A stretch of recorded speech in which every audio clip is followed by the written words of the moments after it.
الجمعية العامة للأمم المتحدة في دورتها 71 تصدر جدول أعمال الزيارة الملكية إلى مدينة نيويورك، حيث ترأس جلالته الوفد الأردني المشارك في أعمال هذه الدورة. فمن على المنصة الأممية أكد جلالته في كلمة الأردن أمام قادة العالم ورؤساء الوفود المشاركة أن الأفكار المغلوطة عن الإسلام والمسلمين تصب في خدمة أجندة الإرهابيين الساعية لإشعال فتيل حرب عالمية، وذلك من خلال تعميق وتغذية الانقسام والاستقطاب في المجتمعات بين الشرق والغرب، فتقوم كل مجموعة بوصم الأخرى وتنغمس أكثر فأكثر في سوء الظن بالآخر ورفضه. بسم الله الرحمن الرحيم. Mr. President, thank you. Allow me also to express today my highest regard for Secretary General Ban Ki-moon, for his dedication and tireless efforts to advance the cause of peace and global harmony. I have deeply appreciated our work together in these last 10 years. Mr. Secretary General, Your Excellencies, as I stand here today, elections to Jordan's National Parliament are coming to a conclusion.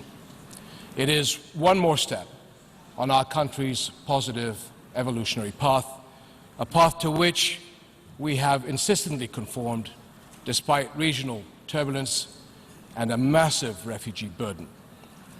It represents an achievement that is largely credited to our citizens, especially our youth, young people who have stubbornly held onto Jordan's heritage of unity, strength, and forward-looking spirit, in spite of the odds. And it is this very odds that make these elections a true triumph of progress over regression. Ladies and gentlemen, as we gather here today, there are forces at play in my region and beyond whose sole purpose is to stack the odds against the core values that bind our common humanity. I, of course, refer to the network of extremists, terrorists who have dominated headlines lately. And they seek global dominance as well. They want to wipe out our achievements and those of our ancestors, to erase human civilization and drag us back to the Dark Ages. The question we must ask ourselves as we face this, the battle of our generation, is what will our legacy be? Will we pass on to our children a world dominated by dread and division, where safety and security will be at the forefront of their minds as they board an airplane, attend a concert, or a football match, or stroll through a mall? Most important, are we doing what must be done to confront and decisively defeat this evil force so that our children can live in a world where fear and suspicion are replaced by human camaraderie and hope, where they can reach their fullest potential and add to the stockpile of human achievement accrued over the ages?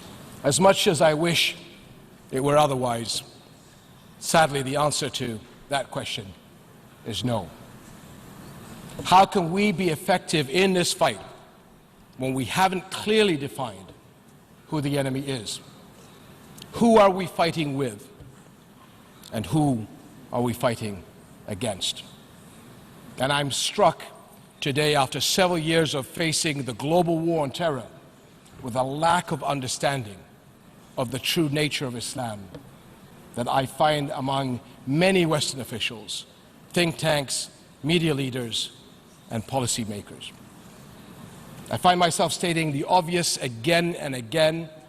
False perceptions of Islam and of Muslims will fuel the terrorist agenda of a global struggle by polarizing and factionalizing societies, East and West, each side stigmatizing the other, each driven deeper into mistrust and intolerance.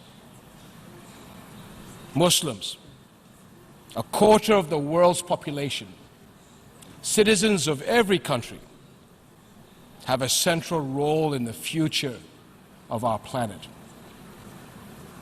Muslim men and women bring to the world a rich heritage of civic responsibility, justice, generosity, family life, and a faith in God. When others exclude Muslims from fulfilling their role by prejudice or ignorance of what Islam is, or on the other hand, when the outlaws of Islam, the Khawarij, attempt to mislead some Muslims by deforming our religion through false teachings, our society's future is put at risk. My friends, when the outlaws of Islam, the Khawarij, murder, when they plunder, when they exploit children, and reject the equality of women before God, they abuse Islam.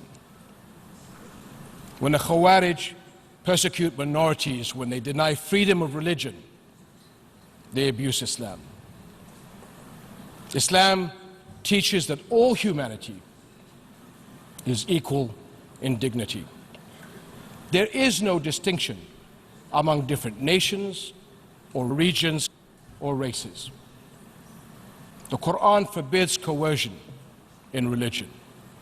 Every citizen is guaranteed the state's protection for their lives, families, properties, honor, privacy, and freedom of religion and thought. Muslims believe in the divine origins of the Bible and the Torah. God says in the Quran, say, we believe in God and that which has been revealed to us and that which has been revealed to Abraham and Ishmael and Isaac and Jacob and the tribes, and in that which was given to Moses and Jesus and the prophets. From their Lord we make no division between any of them, and to him we submit. Indeed, in the Quran, the prophet mentioned most is Moses, named 136 times. Jesus, whom we call Christ Messiah, is named 25 times. His mother Mary, called best of all women in creation, is named 35 times, and there is a chapter in the Quran called Maryam. The Khawarij deliberately hide these truths about Islam in order to drive Muslims and non-Muslims apart. We cannot allow this to happen. Ladies and gentlemen, understanding that this is a battle we must fight together, all religions and all of us who believe in the dignity, freedom, and well-being that is the birthright of every individual, then we can turn towards our common enemy and examine through a clear lens the unique nature of our foe. And let me state clearly that these radical outlaw groups do not exist on the fringes of Islam. They are altogether outside of it. Thus we refer to them as Khawarij, outlaws of Islam. They declare the entire civilized world as the enemy and all people, military or civilian, as fair game. They aim to incubate satellite caliphates in every country in the world in order to extend their reach.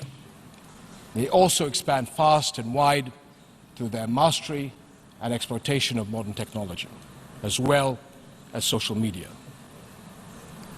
To confront this non-traditional enemy, we need non-traditional means, a new mindset, new partnerships, and reformed methodologies.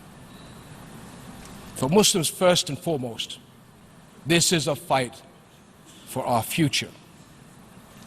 All elements of our community have a role not only in mosques and religious centers, but media, schools, and community leaders. Let no one be misled.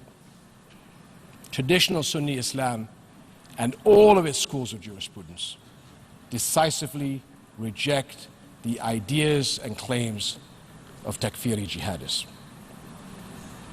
Muslims need to help identify and counter the outlaws of Islam who pick and choose, cut and paste religious texts to twist and distort true Islamic teaching. The international community also faces a fight for the future. The war will not be fought on the battlefield alone. Our adversary has put the fight in every place where humans live and interact, whether it's airports, cafes, city streets. Security cooperation is imperative, but equally important is a holistic approach. We need to open up new channels between continents and nations, within countries and among people. This means reforming the way we communicate, share information, and use our technologies. The very same modern communication tools used against us must be employed for us. And we can do this while respecting the important issue of privacy. Creative innovators in the private sector, especially in the technology sector, are vital to the future and must be brought on board. Ours is a global fight. The focus must not stop with the Middle East, but reach far beyond in West and East Africa, in Southeast Asia, and the Balkans.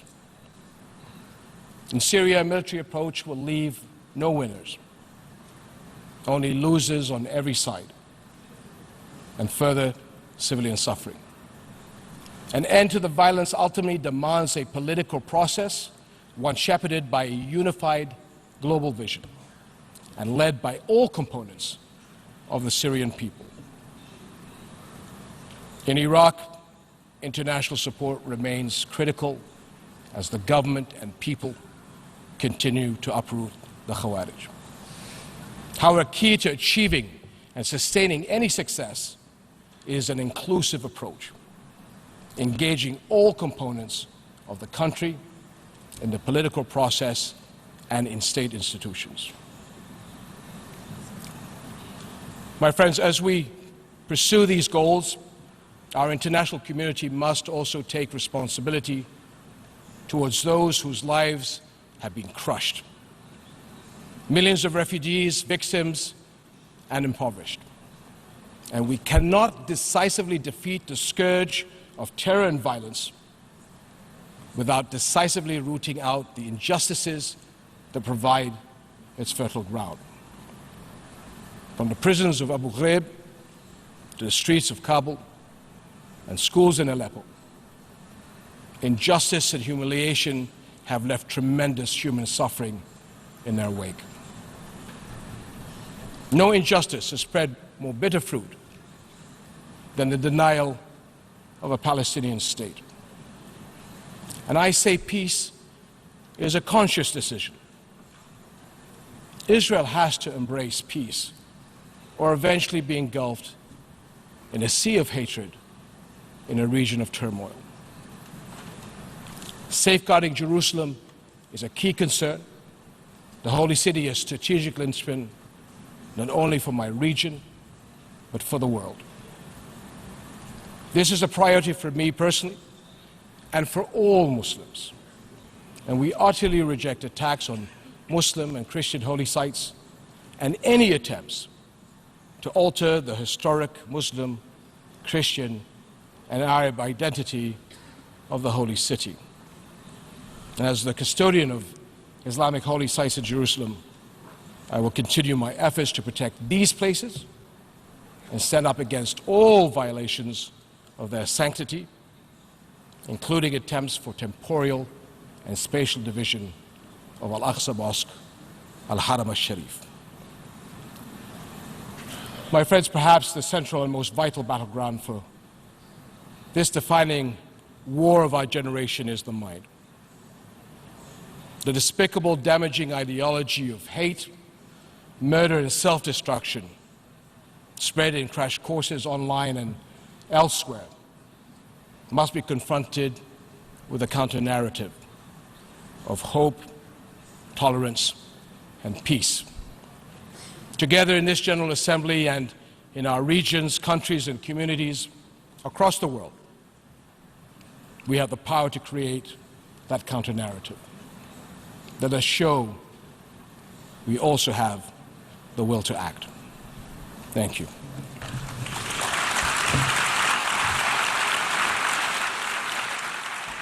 وعلى هامش اجتماعات الجمعية العامة شارك جلالته في قمة القادة حول أزمة اللاجئين التي استضافها الرئيس الأمريكي باراك أوباما في نيويورك، حيث ألقى جلالته كلمة تناولت تحديات أزمة اللجوء السوري وتعامل الأردن معها. بسم الله الرحمن الرحيم. Ladies and gentlemen, let me first thank President Obama's leadership at a make it or break it moment for our international community. And Mr. President, as always, thank you for your warm words of guidance and reminding us on the moral authority that all of us can take to continue to raise the bar and making a difference for humanity. All of us can always do that little bit more. So I wanted, on behalf of many of us here, just to thank you for those very kind words of wisdom, and hopefully we won't let you down. Today's unprecedented global refugee crisis remains a humanitarian disaster that is proving to be an increasing threat to global security, development, and economic growth. This is a collective responsibility, and we need to rise the level of global engagement without delay. Creative ideas are needed, and I wanted to thank my co-host nations and all who are participating with us today. And I wish to make only 3 points. First, it is vital that we take basing all our actions on the reality of the situation and not simply on our wishes or expediency. My country brings to the summit Jordan's long and first-hand knowledge of this very complex issue. For many years, our country's security and stability and our citizens' generous compassion have led desperate refugees to our doors. In the past 5 years, the Syrian crisis has sent Jordan's burden skyrocketing. Some 2.5 million Syrians have crossed into Jordan since 2011. Today, we are hosting 1.5 million Syrians, 1 for every 5 of our own citizens. Across my country, Jordanians are suffering, and no one is justified in questioning our commitment and our sacrifices. The economic and social impact has shocked every sector, every community, and it has set back the strides of our economy and has created tremendous problems in our development, job growth, and debt reduction. We're spending a quarter of our national budget on refugee-related costs. Such a situation is plainly unsustainable. And yet all countries agree that the Syrian refugee crisis will be with us all for years to come. And a sustainable solution is key. If regional refugee hosts are abandoned and left to fail, the need won't disappear. The crisis will simply spread further, prolonging the time it takes to end this ordeal. The cost in human suffering will be unspeakable. As a collective effort, we must now adequately respond to the true expected need, the true broad impact, and the true duration of the crisis. To this end, Jordan has put forward an effective, sustainable, development-driven plan to support hosts and refugees alike. Our approach will build on international partnership, trade, and investment to create opportunities and income that both Jordanians and Syrians need. My second basic point is we need to work as a team. The refugee crisis requires not just commitment, but follow-through.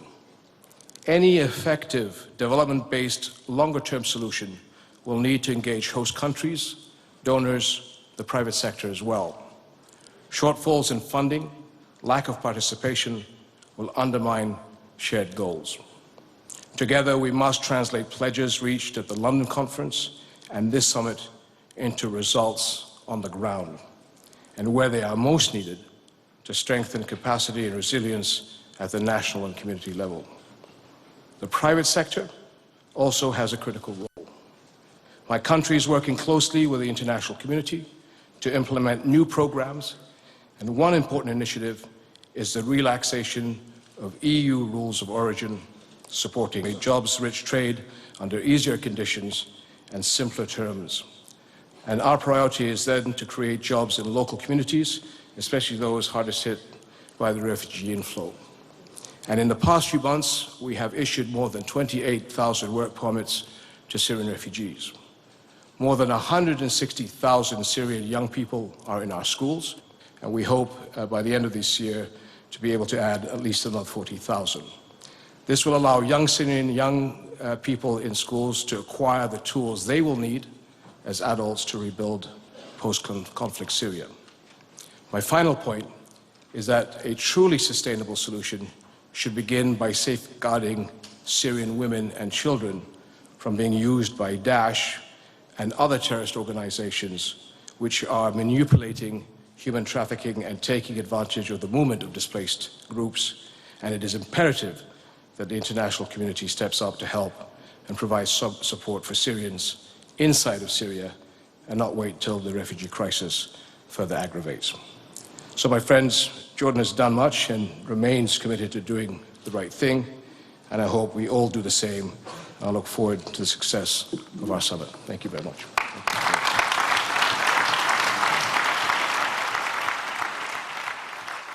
القمة عقدت تحت رعاية كل من الولايات المتحدة الأمريكية والأردن والمكسيك وكندا والسويد وألمانيا وأثيوبيا في سبيل تحديد مجموعة من الإجراءات الهادفة إلى التعامل بفعالية أكثر مع أزمات اللجوء في العالم وتداعياتها، سواء على اللاجئين أو على الدول المستضيفة. نشاط سياسي مكثف شهده برنامج الزيارة الملكية إلى نيويورك، حيث عقد جلالته سلسلة من اللقاءات مع رؤساء الدول والوفود المشاركة في الاجتماعات تناولت العلاقات بين الأردن وبلدانهم، إضافة إلى مجمل التطورات الإقليمية والدولية. فقد التقى جلالته كلا من العاهل الإسباني الملك فيليب السادس والرئيس المصري عبد الفتاح السيسي والرئيس اليمني عبد ربه منصور هادي والمستشار النمساوي كريستيان كيرن ورئيسة كرواتيا كوليندا غرابار كيتوروفيتش ورئيس مقدونيا جورجي إيفانوف ورئيس الوزراء العراقي حيدر العبادي ورئيسة الوزراء البريطانية تيريزا ماي ورئيسة وزراء النرويج إرنا سولبيرغ ورئيس وزراء كوسوفو عيسى مصطفى ورئيس وزراء تايلاند برايت تشان أوتشا ووزير الخارجية الأمريكي جون كيري وأمين عام الأمم المتحدة بان كيمون. وشملت الزيارة الملكية لقاء جلالته مع رئيس البنك الدولي جيم يونغ كيم وبحث العلاقات التي تربط المملكة بالمؤسسة الدولية، خصوصا في ظل الاتفاقيات والبرامج التنموية والاقتصادية التي ينفذها الأردن بالتعاون مع البنك الدولي. كما التقى جلالته رئيس مجلس الأعمال للتفاهم الدولي بيتر تيشانسكي وعددا من أعضاء المجلس، حيث جرى بحث سبل تعزيز التعاون بين المملكة والمجلس، لا سيما في مجال تنشيط العلاقات بين الأردن والتجمعات الاقتصادية حول العالم وبما يعود بالفائدة المشتركة. زيارة ملكية حملت العديد من الملفات وصوت الأردن بقيادة جلالة الملك إلى الأمم المتحدة والمجتمع الدولي ومواقفه المتزنة الحكيمة حيال مختلف التطورات الإقليمية، وبما يحمل المصالح العليا للأردن لتؤشر إلى المكانة الكبيرة التي يحظى بها الأردن وقيادته في العالم. عماد الرقاد، التلفزيون الأردني.